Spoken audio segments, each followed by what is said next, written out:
Good morning, everyone. Thank you for joining us this Friday morning. It is 6 o'clock on Queen City News Now. I'm Jason Harper. It's the morning after President Biden addressed Congress and the nation in his annual State of the Union speech. That's right. And I'm Julian Sador in for Ann Wyatt Little. The president touched on many issues concerning Americans, from the economy, foreign wars, and the southern border. Washington correspondent Rashad Hudson joins us now with more from that speech. Good morning, Rashad.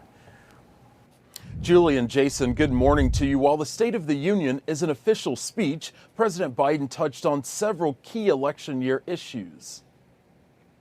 Mr. Speaker, the President of the United States.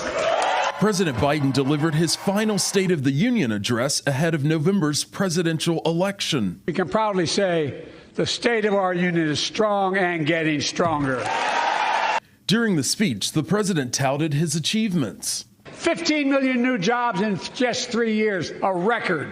He once again called on House Republicans to take up the bipartisan border security bill, but it was met with criticism. Oh, you don't like that bill, huh? That conservatives got together and said it was a good bill?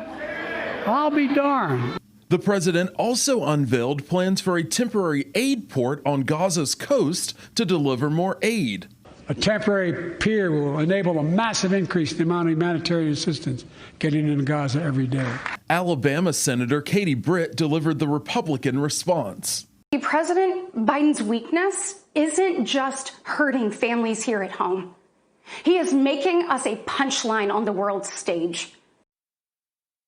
And the Biden campaign is ramping up that travel schedule with a stop in Philadelphia today, Atlanta tomorrow, and the Midwest next week. Jason, Julian. And Rashad, given the divided government, does he believe that he can work with Republicans on some of those issues that he mentioned last night? Well, the president's still holding out hope that he can get the necessary money for Ukraine to provide them with more weapons to defend themselves from Russia. He's also still hoping for that border security bill that passed out of the Senate weeks ago. But one thing both sides do agree on, and that is making sure that the U.S. remains competitive when it comes to countries like China. All right, Rashad, thank you so much. Rashad Hudson live for us in D.C. this morning. We are starting to hear this morning from our local lawmakers about the president's speech. One of them, Republican Senator Thom Tillis, he said Biden only has himself to blame for inflation and the crisis at the border. The one question that everyone should be asking themselves following his speech is this: are you better off now than you were 3 years ago? We've been able to find some areas of common ground, but the unfortunate reality is that no amount of bipartisan cooperation can overcompensate for the president's lack of leadership and an abundance of failed policies.